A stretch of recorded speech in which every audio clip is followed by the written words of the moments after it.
Computer. Okay, so welcome everyone, and thank you for joining me. Geisha and Natalia that are here in person, and some people will be catching the recording. Maybe others will come in a little bit. And I actually need to fix my screen just a little because I have notes. I'm going to put on half of my screen. Excuse me, I should have done that.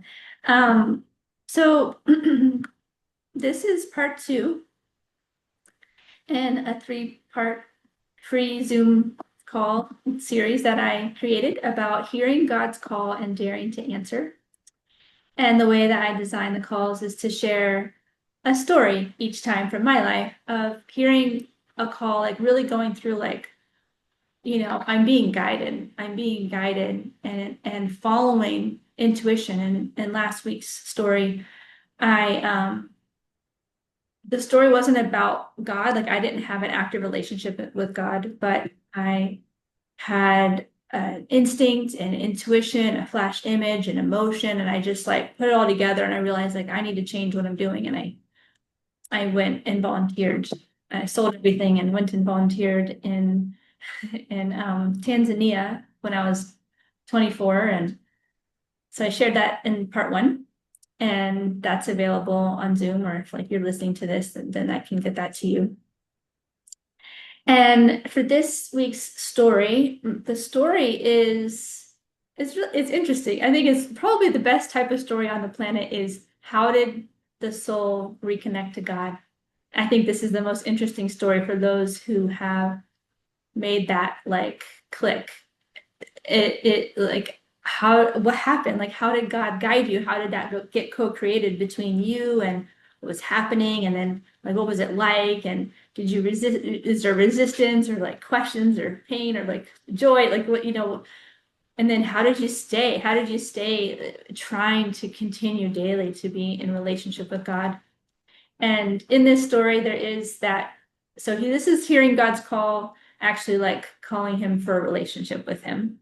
That's my story. But throughout, there's also like lessons and like what does it take to hear from God's call, hearing God's voice. And last call, I shared about clearing the noise and the static in our lives and clarifying our lives and cleaning up our lives and our what we consume so that we in then spending time with God and so that we can hear more clearly because there's more of a clear channel to receive what he's sharing with us. So the more that we have that time with God, service to God, to a higher power, and um, and sort of letting go of the unwanted habits, the habits that are like clogging up our minds and our spirit and our emotions, and we are more free to hear from God. And this call today, I'm sharing about like finding God. That's like some details about that, like the subtleties of a relationship with God, like how does that work? And like training ourselves and giving ourselves to like surrender to following his guidance in whatever form does come. And I believe Yesha is going to come back on the call. Um, and then yeah, I have a video that I made I'm going to share about inquiring and seeking out God. I made a video a few years ago and I thought, this is kind of relevant. And then I have a video from Prabhupada, my spiritual teacher, and about, life and questions to ask. So I'm just giving you an overview. So, and I have a couple of quotes from the Bhagavad-gita As It Is, and some words from Srila Prabhupada. This is A.C. Bhaktivedanta Swami Prabhupada. He is the founder of the Hare Krishna movement around the world, and he wrote prolifically and he traveled extensively and in the like 60s and 70s, and he just shared this perspective of how the soul can come back to their relationship with God through the practice of bhakti yoga, and bhakti meaning love and devotion to God, and yoga meaning to connect to God. So reconnecting to God through a relationship of love and devotion. And so that's who we'll hear some from, philosophically at least. Okay, so first I'll start with my story. So hopefully this is supportive. I'm gonna just fix my screen a little more. Okay, so I really don't need to look at this paper to tell my story, but I just have notes. So, okay.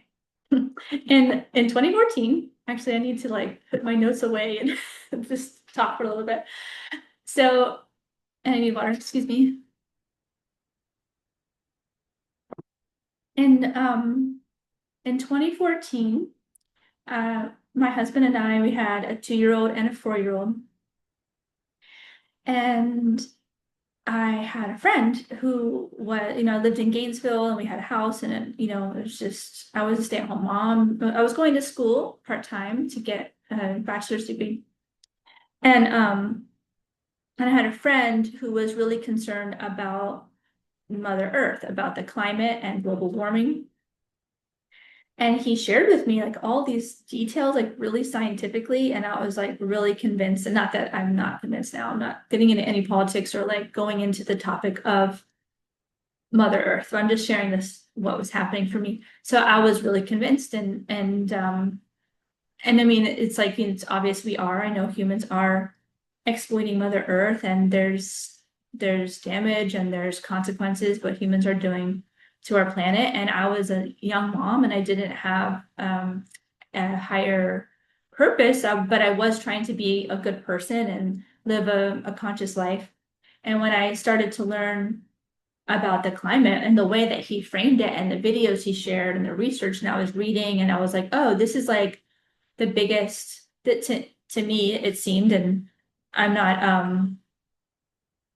I am not following that topic right now, so I'm not standing for this, but I at that time it seemed like this is the biggest issue facing humanity. Like if we don't have a planet to live on, then the none of these other issues matter. And I got really focused and devoted, and I was like devoted to Mother Earth, I would say. And I was devoted to my children. And I don't know how or why, but it's like I became obsessed with it and I don't know if it was anxiety or like clarity, because I was like, I'm on a mission. And I was like, this is the most important thing, and like I need to do something. And I was like, um, I was thinking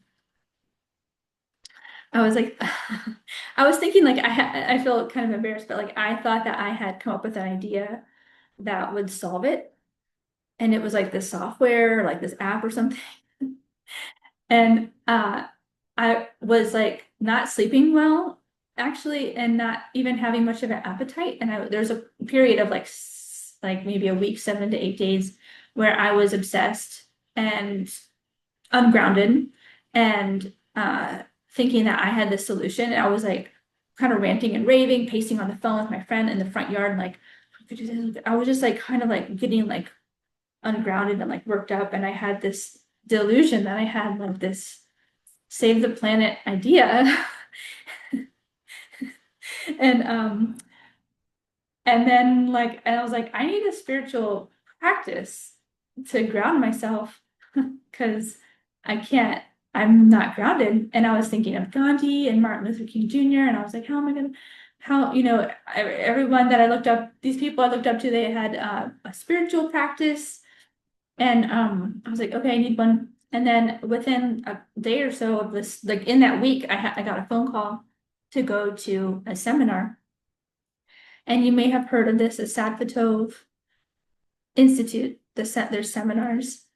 And I had friends starting to kind of circle around me who have been through these seminars. And I had gone to a 3-day foundational, like a communication-based seminar. It was like, skills, relationship skills. And so I had been to it and I appreciated it, but I had a child I was nursing. I mean, he wasn't quite 2, he was 21 months or something, my son. We are still nursing, but it wasn't like newborn. And but I was like, okay, I need this. Like this is great. This is what I needed, like a phone call to say, here, like go. And filled out the paperwork. I was like, I'm here because I need a spiritual practice. I need a spiritual life. And that was my goal for going there. And I went through this 7 days seminar that is phenomenal. You kind of you peel back the layers and you see the kind of the unwanted things in your personality and your conditioning, and then you peel back further layers and you see the soul. And everybody kind of goes through that, where there's like, you kind of look at you look at the conditioning of the soul and the shortcomings of yourself and each other. We all kind of looking at that together, and there's some pain in that. But then as the days go on in the seminar, we're discovering and claiming our true qualities of the soul. And it was beautiful. And I was taken aback and like, and very impacted. And at the end of that seminar, I asked Mother Melanie, who was a facilitator, I was like, what is this? During the seminar, I was thinking, this is like pure loving service. This is just so pure. Like they're really, really standing for the soul to shine. And I inquired, like, how did you come up with this? Like, there's a certain part of the seminar where I was asked to do something like specifically, like not asked, and it was like it was a stretch for me to do a stretch out of my comfort zone. And I was like, how did you think of that? And she was like, well, I prayed and it came to me. Like, she basically gave the credit to God. And I was like, no, like I was thinking, like, what did you were the clever one that thought of this? And her feeling was like it came to her from in prayer. And that's how she was conducting herself during the seminar, was more prayerful and attempting to be more of a channel or an instrument for God, more than like, I'm gonna like logically figure this out and how to support these people. It was like she was being a channel for God to come through. And I was like, well, as she was describing, I was like, well, what do you mean? Like, and she started to describe her relationship with God, and I was crying. And I was like, I don't know why I'm crying. This is just touching me. And I was like, I don't have a relationship with God. And I was like, I don't know why I'm crying. I was just like, tears were coming, and I was so touched. And now ended up in that, I realized now I was in that moment after the seminar, I was surrounded by practitioners of Bhakti Yoga. And there was like two or three across from me and one on this side and her there. And I was sitting in the middle of them and not realizing, because not everybody at the seminar was practicing Bhakti Yoga or, doing what Hare Krishnas do. So she needed to get up and go. And I sat with a friend, Ganesham, who he was there taking the seminar. And he was like expertly describing what was happening for me.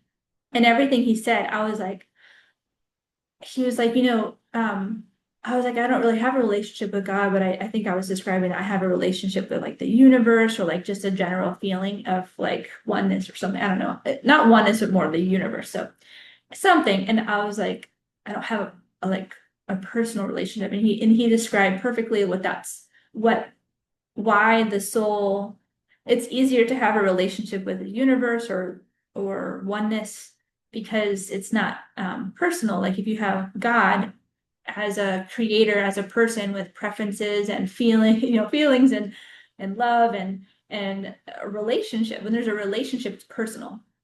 And so to have a relationship with God, it's there's more, there's an exchange, there's listening, there's accountability, there's yeah, there's more that we're called to take a look at when we have a person we're in a relationship with, just like with anyone that we're in relationships with. And so he was saying it's like it is easier to have a relationship with like a general oneness, or not a specific person. And I was like, okay. And I cried for a while, and then I was like, went home after the seminar. I had a dream. So this is kind of like, I was like, feel that God was calling to me.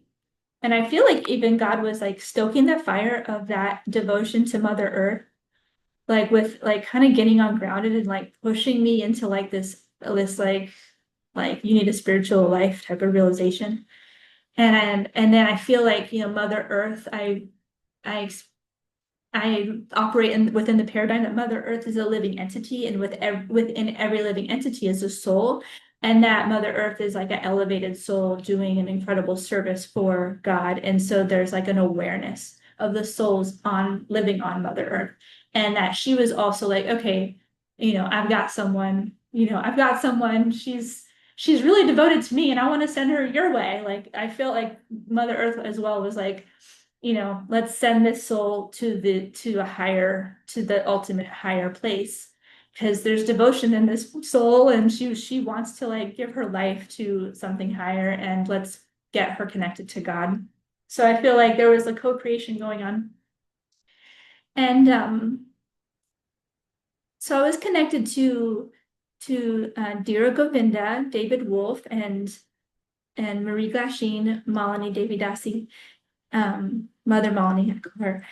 They facilitated the seminars. They're practitioners of Bhakti Yoga, and I knew about them, and I had, been to one Bhakti Yoga program, but not really impacted.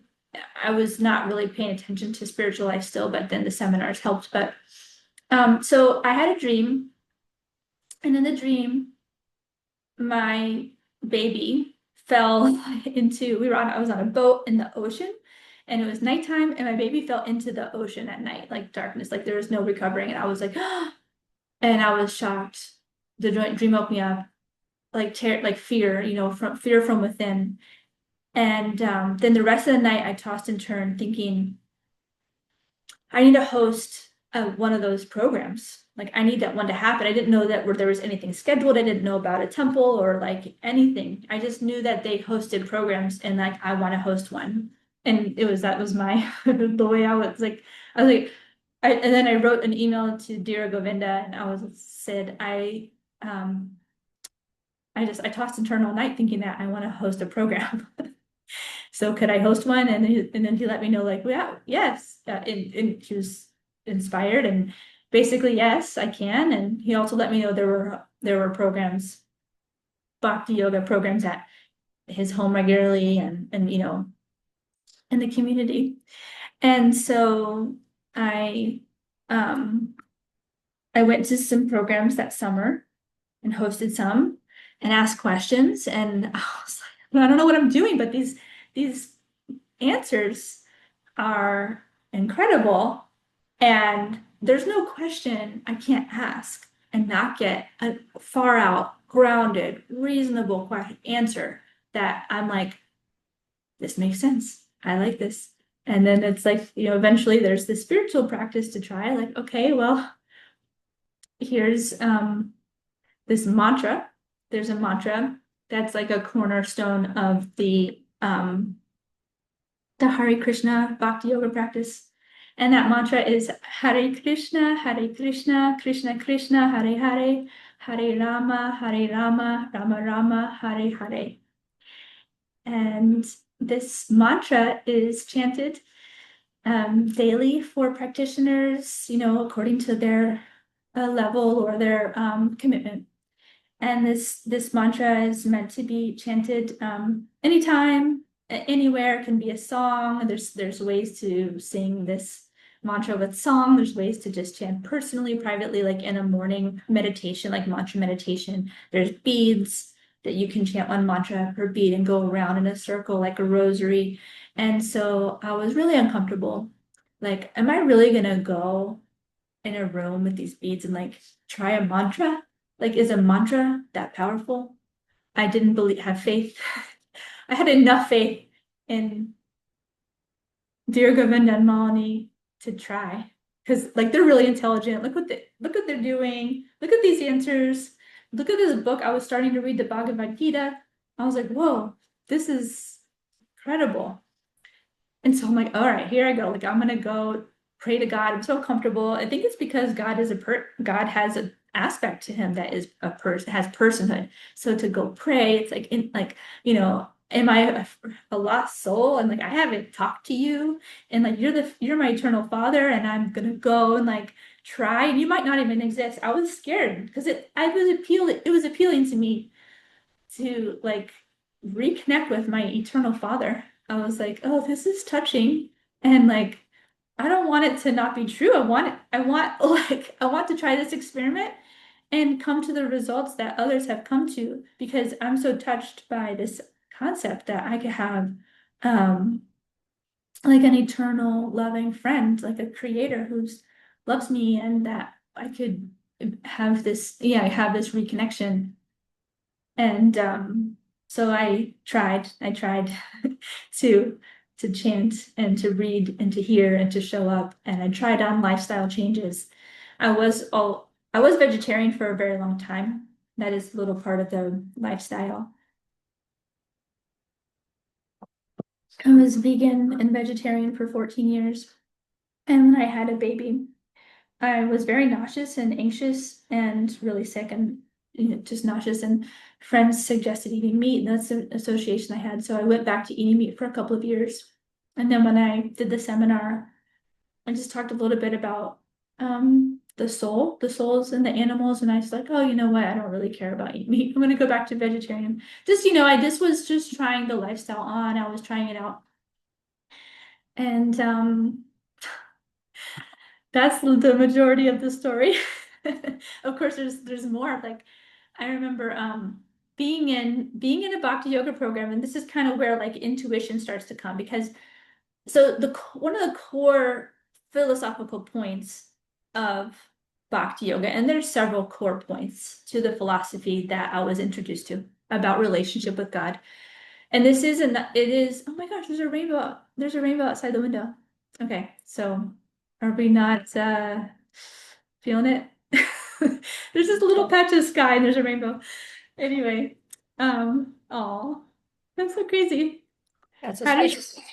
auspicious. Hare Krishna. So there it's like getting brighter. Anyway, I don't think I can even show you. It's like a little too far away, but so there are core philosophical points to the philosophy presented in Bhagavad Gita. And what was I going to say? Oh, okay. So the core essence is that the soul, and it's bhakti, the word bhakti. Bhakti means devotion to God, to a higher power.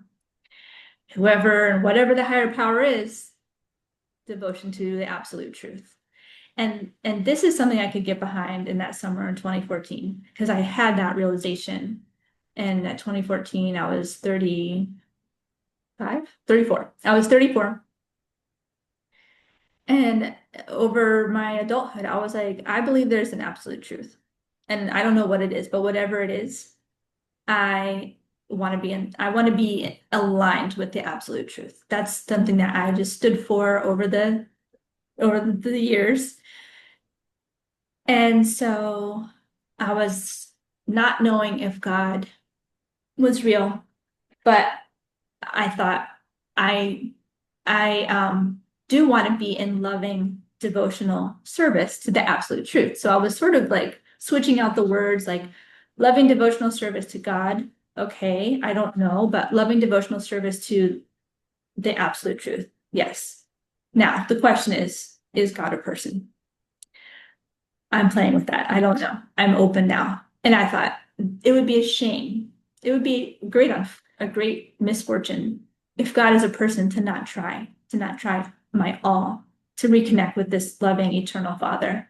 So I was really like, okay, let me really see if I experience God's personhood, a relationship with God. So so I was chanting, I was walking and chanting, and I was, going on a walk, and then a leaf fell on my nose. This is kind of a far out story, but a leaf fell on my nose, and I was like, oh, what color is this leaf? Is it yellow? Because yellow was up till then for some reason. Yeah, I don't know why, but now I know kind of know why, but I didn't know then. But yellow was like my favorite color. So I was like, oh, is it yellow? And it was summer. It wasn't like, fall or, their leaves do fall in Florida on some trees. And anyway, yes, the leaf was yellow. And I had this flash image in memory of this yellow butterfly that I saw in childhood. And it was like this yellow butterfly.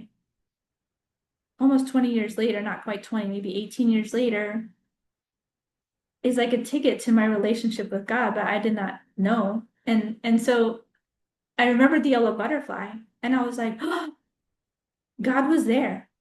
God, the entity of, oneness, or the nebulous universe, the great oneness. There's consciousness. Like I had this like, realization, like there's no way. Like that was so perfectly timed and perfectly designed for me. And so here's what happened with the butterfly. So I was like 5 or 6, and for some reason I was chasing my cat, and which is sad. Like I think I was in pain, because I don't remember like being someone who I didn't torture my animal, my pets, but for some reason I was chasing my cat, and I was going through a bush. I parted the bush, and in the cat ran off, but right there was a butterfly, and the butterfly is was all yellow in the back, like the whole background of it was yellow. And there's 3 little black dots on each side of the wings, and then there were 2 perfect circle black dots, a perfect circle red nose, and a perfect black smile. And it was not painted. It wasn't a dream, because I brought my sister to see it, and the wings were closed when my sister came. It wasn't spray painted. Like how could it be alive and spray painted? And it was perfect. It was a mystical creature. I mean, it was a mystical, and you might not believe me, but I have my experience. It was real. It was sent to me. I grew up and there was the internet. It wasn't the internet then. I grew up, looked the internet. There's no smiley face butterfly. There's no smiley face butterfly with a red nose, which is like this little hint of like clown. And I was always dressing up as clown at Halloween, and I have this very comedic, playful side, and done I did comedy videos sometimes, and it's like this shock. It was a shock, like, and I was like, I went to get my sister, my teen sister. She was putting on makeup in the bathroom, like irritated, and she was like, "What?" you know. And I was like, "Come here, you have to see this." Like, she had to come, and we came back, and the butterfly, the wings were closed, so it was alive. And then, I was just like transported. I was completely transported, like, I wasn't chasing my cat anymore. I feel that God was protecting me from going down that road of like, I'm gonna hurt a an innocent being, due to my pain. Like I was protected from that. And I was able to rise above the pain I was in, whatever it was. I was like, and I told my mom and dad about it, and they said it was a special gift for me. That's all I really remember. It was like, it was a special gift for me. I drew and I painted this yellow butterfly. And it's the only mystical experience I've had. I've had serendipitous things, and like, whoa, that was serendipitous. But this was like, this doesn't exist in reality. But it was real. It happened. So I was like, how else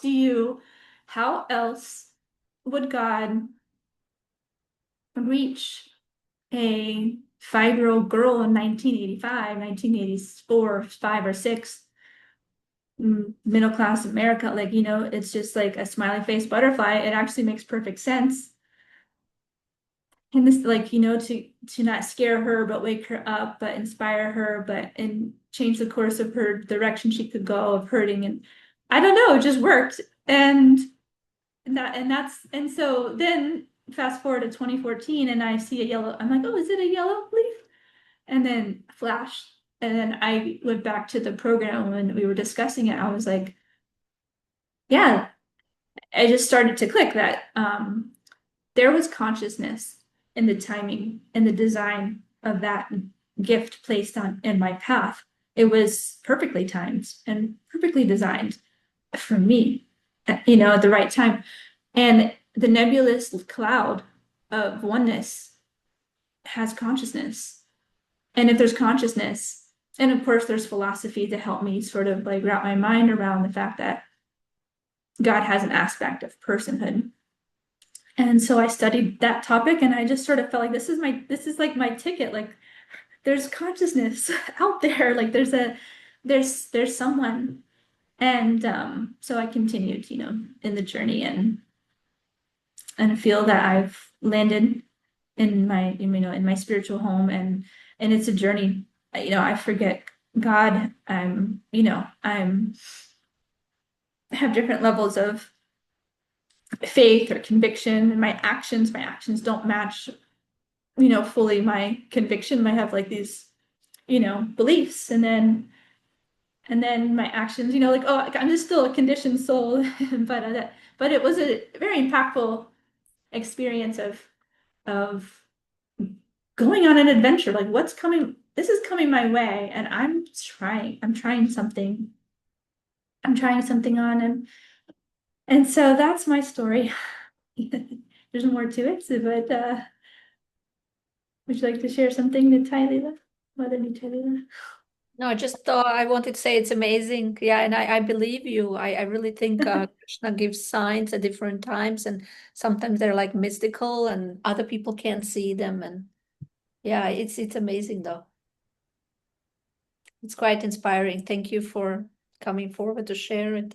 I didn't have anything like that, I have to say. I come back from a completely like no religion at all, so my path was different. Like I was looking for liberation, but I didn't have such a personal realization. Like that took time for me to build my personal relationship with Krishna because I didn't have any concept of God. Like I came from like a no religion at all. So it takes a while, but yours, I feel like was personal from early on. Like Krishna was giving those little like the smiley face. It's just like personal aspects. It's really nice. Yeah, yeah. Every story is like it's so different. It could start with, yeah, it can start in a painful place, and then and the souls are warming up to God, Yeah. and a loving relationship with God. But it can start with pain and can warm up to love and respect and acceptance and curiosity. But then, so it's just, yeah. And I didn't have totally no God. There was no mention of God in growing up, but it was like New Age. So there's an openness. It was just New Age. So there But was at least like you open. did have like you were leading a conscious life, you were interested, like you were had that concept of like, universe is God. So even though it's impersonal, but you did have respect, like, Mother Earth and then vegetarianism, you definitely were much more conscious than I was. But yeah, so that was, your preparation for the personal connection. I think we have to start somewhere, right? You were, it seems like quite conscious in your lifestyle, and I feel like that was, even though it was impersonal, but it's quite, I think that's a quite, quite a level, I think there's quite a bit of advancement there when people like really genuinely, you know, appreciate the personal aspect of God. Like, there's that conscious aspect. Like Prabhupada said, first conscious and then Krishna conscious. For some people can take quite a while to become conscious, even once they take to Krishna consciousness. Yeah, thank you. Yeah. So, and there's I shared this in the last call, so it's not like too shocking. Yesha is not that I'm aware of exactly a practitioner of bhakti yoga, but so sharing new ideas, and she's here for the second call. Would you like to share, Yesha? I was just gonna say that there were little things that you said, and I had similar experiences like when I was getting ready, I was pregnant and getting ready to birth her, and I woke up in the morning and I didn't just wake up in a normal way.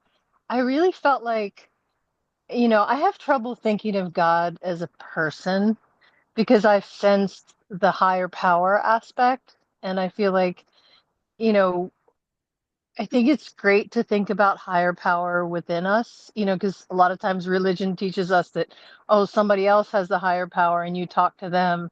And so I think it's a great realization to acknowledge that we have that inside of us. But I definitely had the sense that somebody just like tapped me on the shoulder and said, it's time. It's time. And I woke up and I said to my husband, it's time. Like I just got the message. It was just And I literally woke up at 6 o'clock and she was born at 11:11, you know? And the crazy thing is I can't tell you how many times I look at the clock and I see 11:11. Like Hmm. it's crazy. And I always screenshot it or I take a picture of him in the car and I send it to my daughter because she knows what 11, she was born 9/9/89 at 11:11. But it's just so interesting, like I, it's like it just is. I know people who follow a more like Buddhist path and they have like gongs in their phones. And so I'll be with them and I'll hear that. And it's like mindful, gong, you hear this certain sound and it kind of puts me in the rhythm. And I grew up in a Unitarian church. So our religious education was visiting all the churches in the local area. And we were just kind of taught like it's a wheel and they all lead to the center to the same place. And so I always felt comfortable when I went to China. I went into the mosque and I could really feel the energy. And I was so disappointed. I was in Turkey and they were like, "Oh, you're a woman, you can't go. You can only pray at home. Only the men can go. Your 9-year-old son can go, but not you." And I was just like, I don't know if I like this so much, Um, and, Yeah.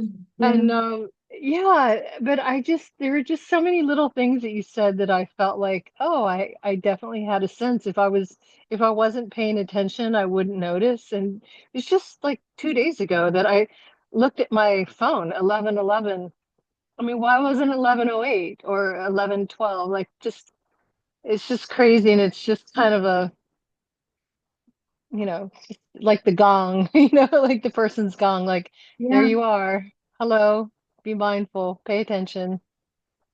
Yeah, you experience those personal reminders in that way, like God or the universe is giving you a little tap on the shoulder, whether it's 11:11 or just like, that morning where that your intuition was really like really tuned in when you were the day that it was like it's time to give birth and it was literally time, but it was an intuition. It wasn't a physical. It sounds like, whatever. I'm sure physical, but you were like just tuned Yeah. in. And I Yeah. remember thinking like, I don't know how this baby is going to get out. Like, and I definitely had a sense of like something just reassuring me it's going to be okay. I mean, I wasn't someone who dreamed of having kids or being pregnant or any of that. I got pregnant and it was like, oh, then now this is what's happening. And so I was like, oh my God, like how is this going to happen? And even during the birth, I felt like I was able to be a witness up in the corner of the room.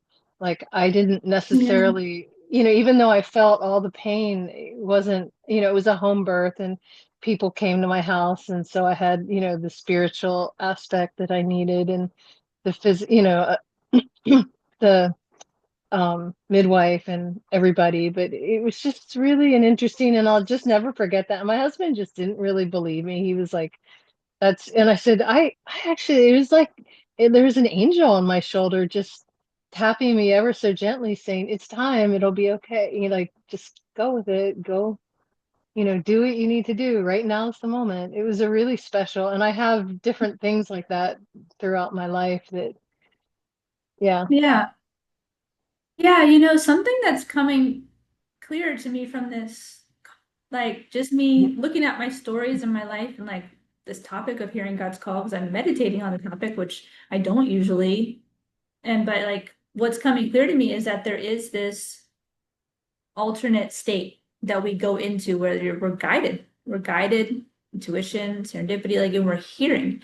And I feel like that's what you're highlighting is that altered state of, and I don't mean like substance use, just like where like the defenses are dropped or like the ego's not so strong and the to-do list and all that stuff, but you're kind of going like backing, like kind of backing into like, yeah, this intuitive flow and messages are coming and clarity's coming and like, I think that's what's coming, part of what's coming out of this series for me is this altered state of, and maybe that's the state that the soul is supposed to be in, like in the flow and in deeply connected to self and source. And we, through society or conditioning or upbringing, like we do maybe lose that, but that maybe that is like the natural state is just real deeply connected, like a, you know, locked in. And and we choose for whatever reason to disconnect. But maybe that is maybe our birthright. Maybe I'm like starting to wonder, is that like how life is supposed to be, where we're really locked in, like we're really picking up on the messages, and it's magical. It's magical, you know?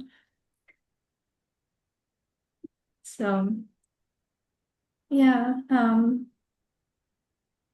Okay, I'm gonna play the video that I created about the gift of human life.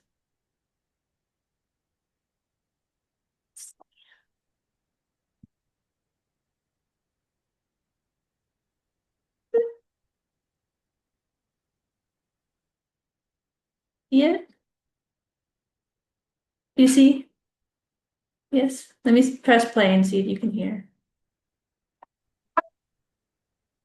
Did you hear it? Yes? Yes. You heard it. Okay. I couldn't hear it. Oh, let me play again.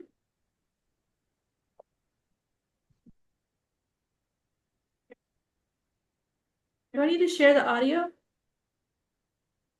Yeah, I can't hear it either. I see it, Oh, but I can't hear. okay. All right. Does anyone know the setting for that? I know there's a share computer sound on high fidelity mono. How's this? Uh, the play button is obscured by something. Oh, here we go. Yeah, I can hear it now. Yeah. Okay. Yep. So I made this. So it's just music with words, so you have to kind of read it. Okay. Oops.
That's beautiful.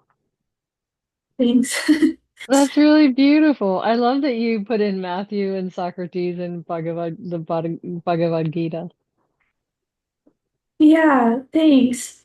I've heard this analogy of like you encounter someone in the woods. I've heard it from Srila Prabhupada about like you meet someone and they're like, "Who are you?" You're like, "Who are you?" "I don't know." "Where do you come from?" "I don't know."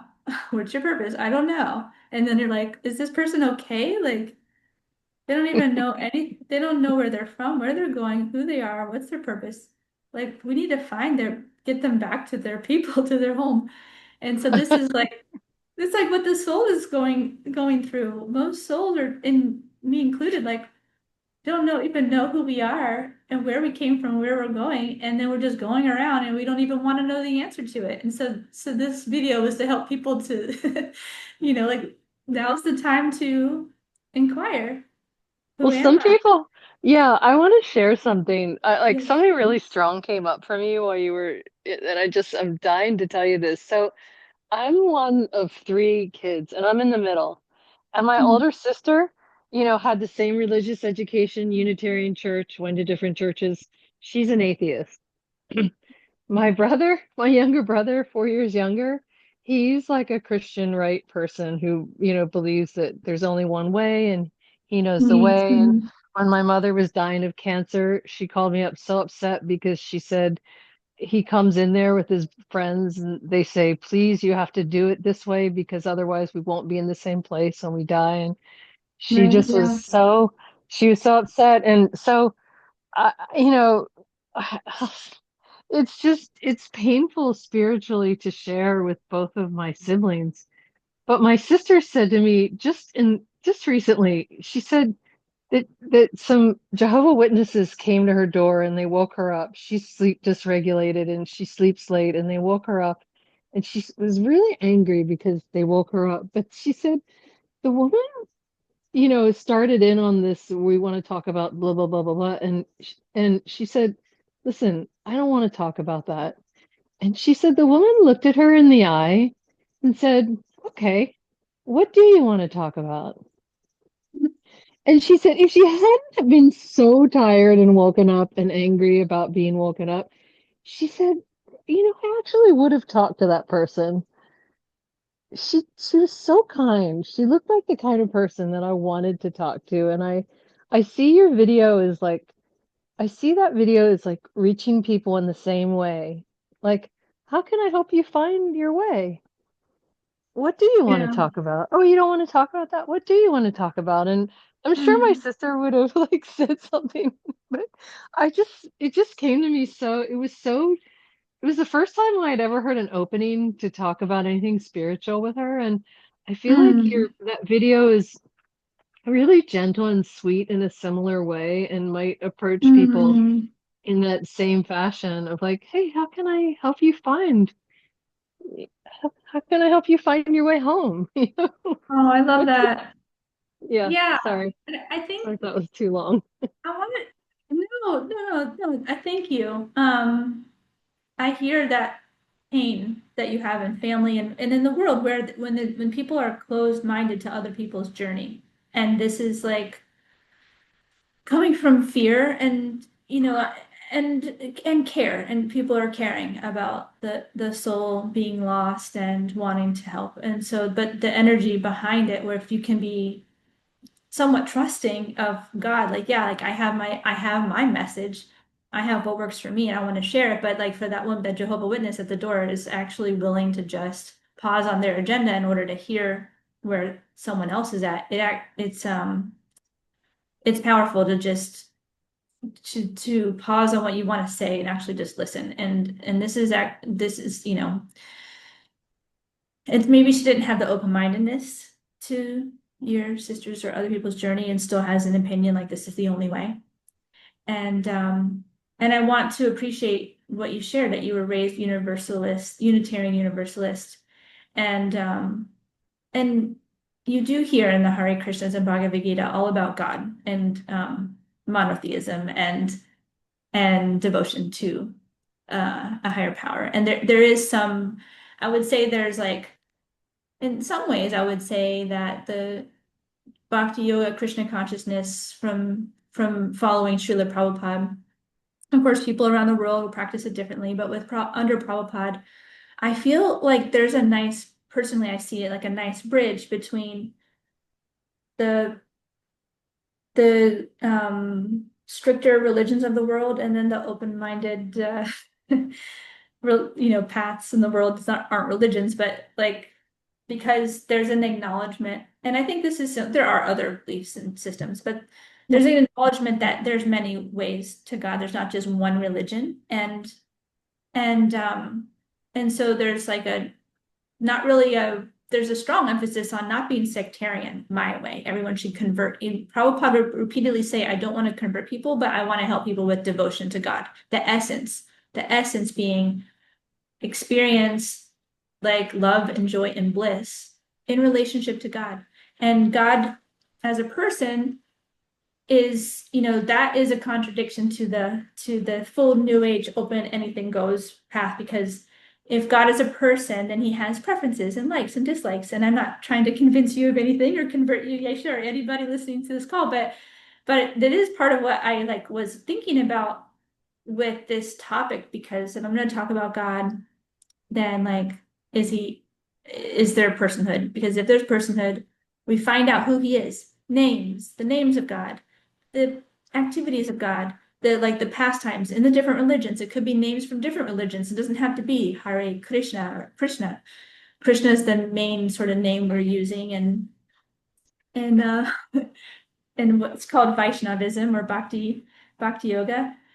But there are many names of God. I don't mean not that there's any path to God. I wouldn't say, even just like logically speaking, that, oh, anything I say brings you back to God, brings you back to source. No, like people can concoct things that are deterrents or kind of take you away, and maybe they're in delusion a little bit. And then I think there are souls sent by God and representatives of God that come to humanity at different times to the different religions, and those souls are the spiritual masters of this world. Buddha, Christ, Mohammed, Krishna, and then there's spiritual masters. I think Prabhupada was sent. I experienced him.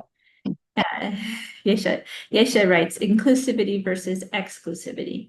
Yeah, yeah, and I was very attracted in hearing that there's an inclusivity and a respect. And it's not like, because I did try out Christianity in my teen years, and I was distraught because my New Age family was going to hell forever. And I cannot sit with this, like, and I don't even think I don't think Jesus Christ taught that there's not exactly an explicit, there's some sayings about how the soul will perish.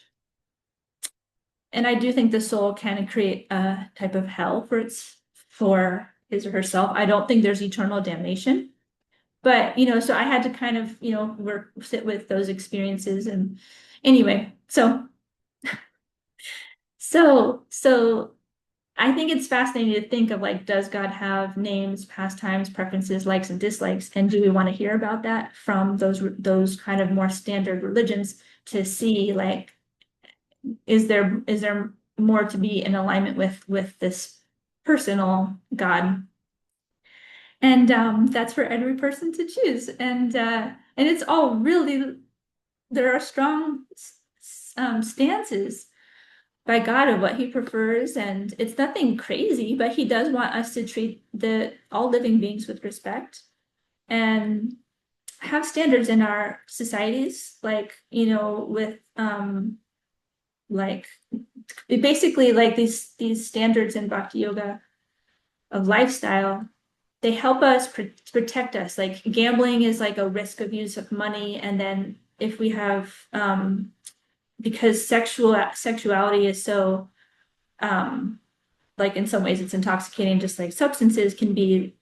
If we intoxicate our mind, or if we're like really focused on gratification of the body, like sexual activity, food, screens, like if we're really gratifying ourselves, if our life is about like gratifying the tongue through my favorite food and like all the body, then we're not attending to the soul. So the regulations, which I've shared a little there's like four, for lifestyle, and that's no intoxicants, no sex outside of marriage. So yes, have sex, but within a protection. So it's not just like, because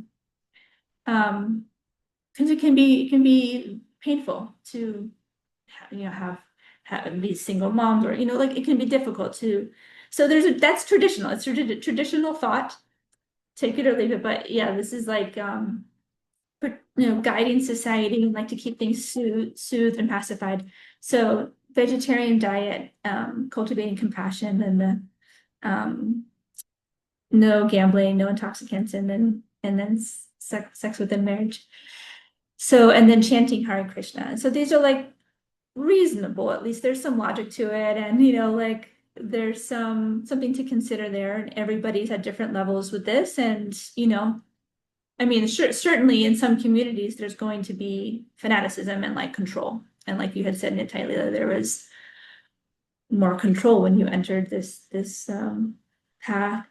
And there's abuse of power, and there's things going on, and religions, and then there's the practitioners who are sticking to the essence, like listening to Jesus's teachings and trying to live in the compassionate servant. He was wanted to serve the poor, and like and Jesus, I believe he had a vow of poverty. Like that, there's like I really appreciate the Franciscan monk, Saint Francis of Assisi. He took a vow of poverty and just wanted to stay in a low position and to be a servant. And he was, I think, similar to the Hare Krishnas. And I found this podcast about, it's called the Jesus Way podcast. Anyway, these are Christians, but they wouldn't even call themselves Christians. They would just say followers of Jesus or followers of the way. They're like they're painting a picture of what Jesus actually taught, and it's exactly what the Hare Krishnas are doing. It's like all these levels are like, it's so much bhakti. And I do believe that under the religions is the core concept of bhakti, which is, love of God. And I hope you don't mind, I'm kind of like preaching, but I'm also like trying to share the oneness of religions, which is like to love and serve the highest truth. And I think this is there in the religions, and there's corruption, but we can still access the pure teaching and try our best to access the pure teachings and gain wisdom on transforming our consciousness. So let's see. So there's like 21 minutes. I want to share at least one or two quotes from Bhagavad Gita, and then I had a few like kind of follow-up comments, and then we can chat a little more. It won't be too long. Okay, so what came to me, which is a verse from Bhagavad Gita that was in that video that I made. So this is Bhagavad Gita, chapter 10, verse 10. And Krishna is speaking. Krishna, another name for God. He says, "To those who are constantly devoted and worship me with love, I give the understanding by which they can come to me." And in the purport by Prabhupada, he says, when one tries to go back home, back to Godhead, and takes fully to Krishna or God consciousness in devotional service, his action is called buddhi yogam. In other words, buddhi yogam is the process by which one gets out of the entanglement of this material world. The ultimate goal of progress is Krishna, the goal being God himself. People do not know this, therefore the association of devotees and a bona fide spiritual master are important. One should know that the goal is Krishna, and when the goal is assigned, then the path is slowly but progressively traversed, and the ultimate goal is achieved. And then he says later in that purport, the qualification is that a person always engage himself in Krishna consciousness with love and devotion and render all kinds of services. He should perform some sort of work for Krishna, and that work should be with love. If a devotee is intelligent enough, he will make progress on the path of self-realization. If one is sincere and devoted to activities of devotional service, the Lord gives a chance to make progress and ultimately attain him. And in another purport to Bhagavad Gita, chapter 4, verse 34, Srila Prabhupada says, "The path of spiritual realization is undoubtedly difficult. The Lord therefore advises us to approach a bona fide spiritual master in the line of disciplic succession from the Lord himself. No one can be a bona fide spiritual master without following this principle of disciplic succession. The Lord is the original spiritual master, and a person in the disciplic succession can convey the message of the Lord as it is to his disciple. And so in these two verses and purports, it's what I want to kind of emphasize is that there's like three entities. There's the soul, and there's God, and then here's his representative. And like we need like kind of all three channels open, like we've been talking about connecting to intuition and God within the heart. And God within the heart is the same as God in the in the sky, externally or internally. And then there's this element of the spiritual master. And there's a talk about bona fide spiritual master. And it's just this idea that there's an elevated soul, a perfect soul that that comes into our lives or comes from the spiritual realm to guide humanity and to have contact with. It's someone who's mastered spiritual life, who has the answers, who can provide what humanity is missing, and if you think about like any life area, finances, relationships, any topic of study, physics, guitar, music, like there's masters. And we go to them, respect them, and spiritual life is similar. It's a life area, and there's people who have mastered it, and people who are far advanced than us in like all the nuances of relationship with God, conducting ourselves, and really aligning our whole life so that we could just be a pure, powerful, potent instrument of God. There's people advanced on the path, and then there's the pure masters who I feel and I believe, take it earlier, but there's souls that descend and like bring scripture. They bring scripture and they really lay things out and try to clarify for humanity. And so that's the concept. That's the concept presented here, is that this is going to really like propel spiritual life forward by coming under the authority and like kind of serving and inquiring from and learning these steps and what God likes and how to please him. So I wanted to share that because that's what my journey was in 2014, 2015, that when I had a spiritual life and had a spiritual awakening, like, oh, what am I doing here? Where am I going? Who am I? Where did I come from? Who, like what is going on? And there's just so many books and like answers from Prabhupada. He wrote like 54 books, and they're just like really comprehensive. It feels like a science. When I read Prabhupada's books, I'm like, this is like a science of, he has a book called Science of Self-Realization. I have like a box of those books if you ever want one, you should, but it's a really nice like kind of starter book to see where Prabhupada's coming from. But I think there's a science to it. And like I think it's like a spiritual science. And I think there's a spiritual science created by God of like how to align. And so, okay, I'm gonna bring it to a close and then share.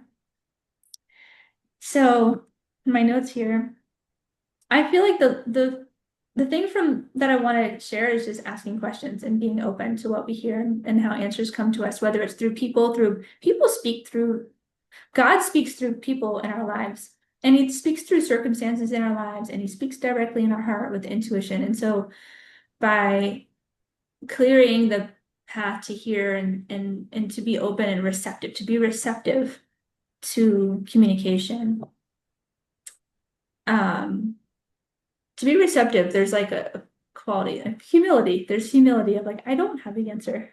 I can't figure this out. I'm not the supreme being. Like I have blind spots, I have faults, so like I'm inquiring and then being willing to also receive answers. So this sort of like a theme of the video I made, and like, yeah, my story, I think. So Um, and then, yeah, so questions to ask yourself as you listen more. And what is the purpose of my life? Where did I come from? Where am I going? How come I exist? What is the distinction between my body, my mind, and the soul? In what way can I be humble, inquire, and serve sincerely to gain God's favor? So that sounds kind of, I don't know how that feels to you, Yesha, or others, but to be pleasing to God. And then as it's said in the Bhagavad Gita here, like to those, oops, hold on. I close like all these screens. To those who are constantly devoted and worship me with love, I give the understanding by which they can come to me. So anyway, yeah, seek and you shall find and things like that. So may I share that I'm going on a trip and I'm fundraising. I received a donation from Yesha. I just want to share about my trip and I'll put it in the chat. But I'm not making like a pitch for it, but I am fundraising. I'm going on a trip for 5 weeks to Europe as well. Have you already gone to Europe, Nitai Leela? As you said, had a realization to go.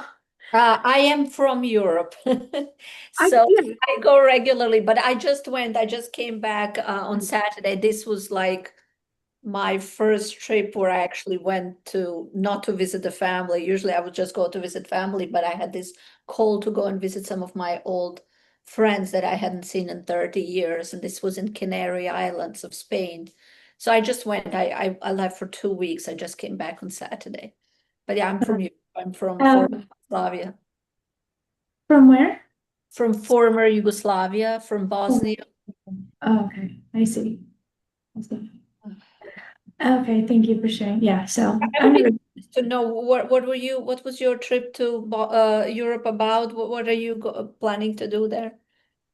I'm planning to do a devotional a devotional trip and distribute Prabhupada's books, sing kirtan in the streets and distribute prasadam. And I have a few friends, like God siblings, God brothers and sisters there. So I'll stop. I'm gonna go to a temple that is distributing a lot of books. And I was like, okay, they've got a lot of energy and I'm excited. So visit this temple and then go to Germany and then Prague to visit friends, and then maybe one more stop in Italy where another devotee, Mother Malini, may be there. So Nice. it's a little open at the end of the trip. Yeah, so I'm just and I shared in the last recording. No, next week I'm going to share about this calling to go, more about like what happened like a month ago, a month and a half ago. I'm like, what am I doing with my life?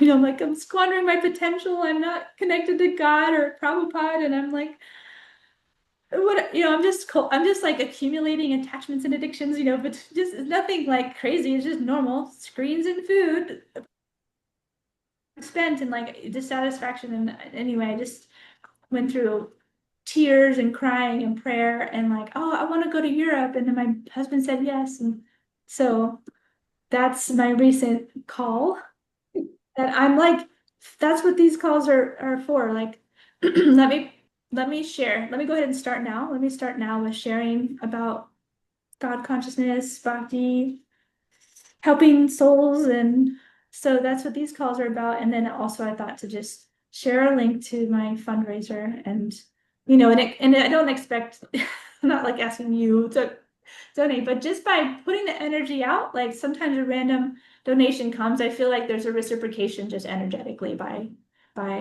putting myself out there and being me and saying what I'm excited about and like really talking about these things, talking about spiritual life. So, and that happened. So I'm like, oh, random person, like, who's this? Like, I don't remember this person. And I'm like, had to remember this friend on how we became friends and I got a donation. So that's that's a little bit, but I have one more call next week. And the next week is a little bit more about following through, like you had said, courage. That's why I thought it was so interesting when when I read about the whole thing, this invitation about Zoom. I found so many parallels with my own life. Like I was a single mom for the past, I mean, my son is now almost 20 in a couple of weeks or in a week. But you know, I was a single mom for most of his life, Mhm. and you know, motherhood was always very important to me, and I was really happy being a mom. But I'm a kind of person, I'm not really super domestic. And for me, like my whole life can just be like just taking care of my family. Like I have to once in a while, I have to do something else there.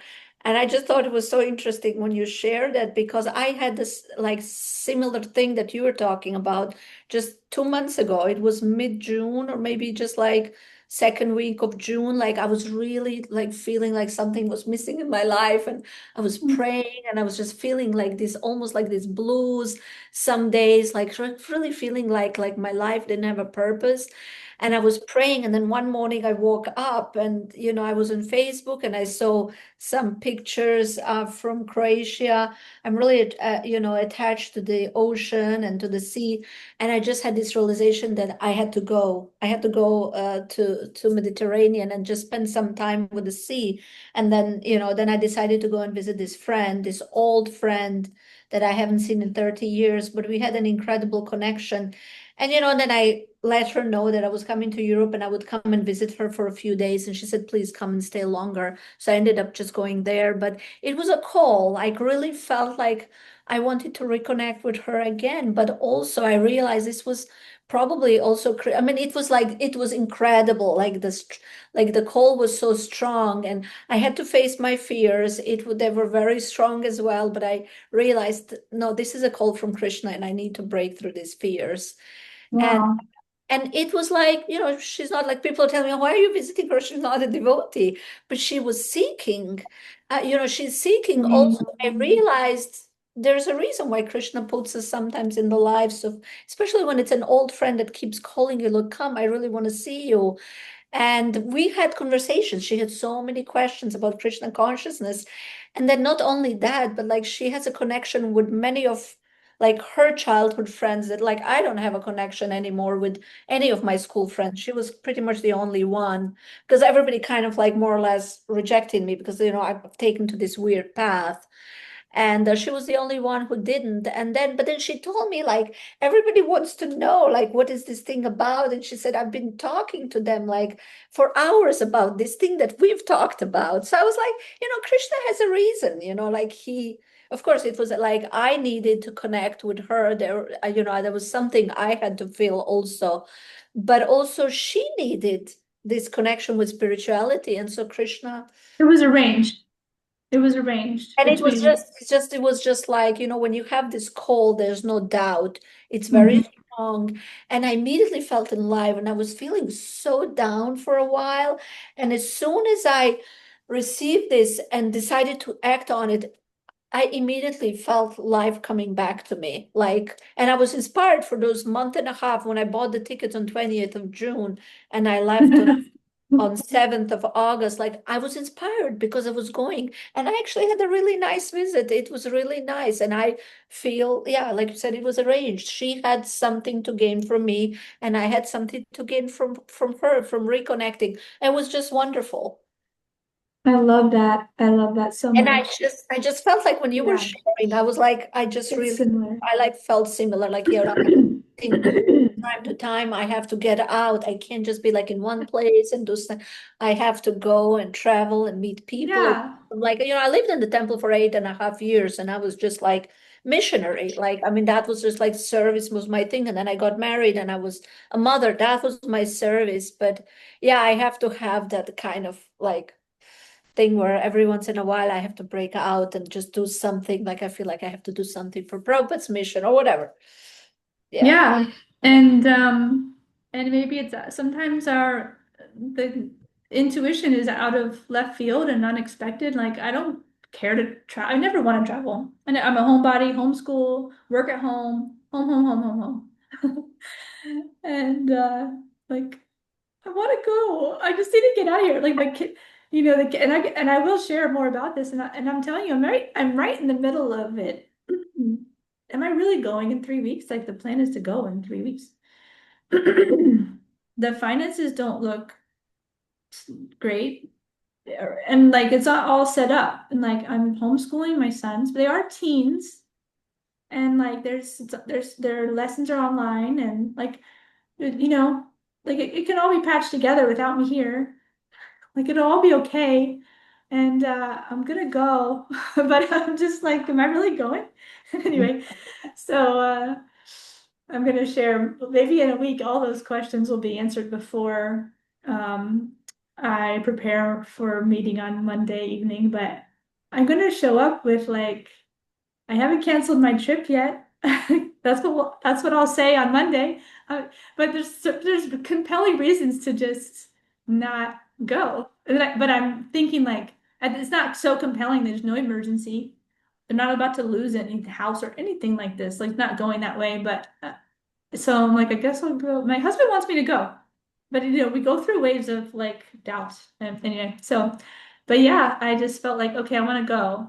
And they're like, well, if I'm going to go, I want it to be like, I want to stop in a few places. And then I was like, I want to purify this trip even more and really have a clear intention. And so it's just a journey. But yeah, yeah, thank you for sharing. It totally is parallel at this summer parallel between us of like, should I go? I need to go.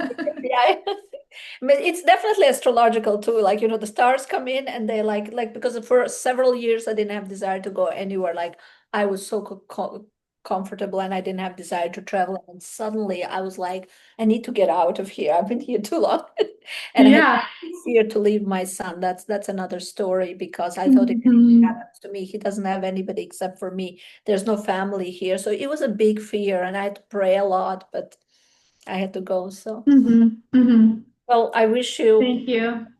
I really pray and I hope and I think Krishna will guide you and fulfill your desire. Thank you. It's nice to meet you and connect. And Yesha, would you like to share before we end the call? What's happening for you? Sorry, I had an emergency situation and Mhm. I I'm sorry. I'm just I mean no, it's nothing bad. I just somebody was demanding my attention that shouldn't have been. Oh, Um okay. I just really appreciate you doing these and I appreciate talking about this. It just strikes me that we don't talk about this enough. And Hmm. it's part of life and I love I love I love religion and anything spiritual. I don't even want to use the word religion, but I hate it when it's exclusive and I love it when it's inclusive and when Hmm. everybody realizes that it's the same thing. I was at the Temple of the Universe for a Hmm. Seder, and for the first time, Mickey Singer read out of the Quran. Hmm. I was like, all right, good. Hmm. I mean, it was the first time. It was just really so Yeah. there's there's so much that I don't understand, and I'm such a seeker in this regard. So thank you for doing this. Thank you for coming last week and this week. And I love your energy. I'm seeing like the word yes in your name. Yes. Yes. How? Yeah, and Like, huh? yeah, you probably thought of that, but anyway, yeah, Thank you. yeah, I've been really enlivened getting to know you more and experiencing your enthusiasm for spiritual life. Hmm. And it's encouraging me. And yeah, I feel it's true. We don't just like intentionally get together enough and just like get into it. I mean, my husband and I, but there's so much to do. There's so much busyness. And so it's nice to just create like, you could go to a program at a place, a temple, and there's like there's the people who usually talk, and then just like common folk getting together. Yeah, yeah. Well, I just really appreciate that you took the time out to do this. And when you do go to Europe, I don't know if Mhm. you remember our conversation last time, but you know, um, I do have, some potential housing for you in Bologna. Okay. I don't know how it would be for two people, but if the housing part is a concern or if Bologna is on your map, it's really close to Assisi. It's That not was far close to from Assisi. CC. Yeah, Oh. it's not far. And I think you said you were going to Assisi, right? No, I think Genova. Genoa? Okay. Genoa or Genova. This for some reason it's Genoa. Yeah, well, in English I'm seeing Genova and in Italian say Genoa. So I don't know why. Genoa. Yeah. Well, Okay, I thank mean, you for just mentioning that. That's yeah, so take a fun. look. Take a look and just I'm just gonna throw that in there and see if Bologna comes back up. And my late husband was Italian, and so Mm. we do have this spot that's like a family house, and some people are there right now, but one person is there very part-time, and I can see if she can, if you wanted to. It's really a cool city. And that way it would be Oh, like a nice landing spot if that's something you wanted to do. Trains are very easy, in Italy. It's easy to get yeah. on a train. Yeah, I want to look at the map and see how close it is to like I think I would go with someone like I don't know, take someone with me from invite them, but I don't know if they'd go, but you Yeah, know. and the crazy thing is I had a PhD student that I housed here in Gainesville, and then he Mm, needed to be in Bologna. And mm, so Bologna is spelled like bologna. And so he's mm, actually there. There's two bedrooms and he's there. And he would be a really just a fun person to interact with. He's mm. probably in his, I don't know, he might be 31 now, but I mean, like if I said this person's solid and you know me, and if Yeah. I tell you he's solid, Yeah, everybody like would be safe. safe. Yeah. Yeah, Yeah. and so just keep it in mind That's and just cool. look where I it is on the will. map. Yeah, I will. it looks. If I'll you reach think out to of you. Italy, if you think of Italy like the Florida Peninsula, like Mhm. where Gainesville is in Florida, kind of north central, that's where Bologna is. Okay, so that's not too far actually, it seems from Genoa. Now I'm gonna look on the map, but I'll wait. Yeah, and so he speaks English, so you would Okay. anyway, it just might be fun when you go. So Yeah. if you're worried about, the finance part, and I know housing is kind of pricey in Italy. It's not like Mm, you can mhm, stay at like a Hampton Inn for the price that you'd pay for a Hampton. It's a little pricier. But mm, mhm. but Thank you. anyway, Thank yeah, that you. that would be a spot. So just keep it in mind. Okay. Thanks so much. I feel You're your welcome. support. Thank you all. And I'll be sharing next week again if you'd like to See you come. next week. Yeah, see you next week. All right. Yeah, see you next week. Thank you. Bye. Bye. Hare Bye. Krishna. Bye. Bye bye.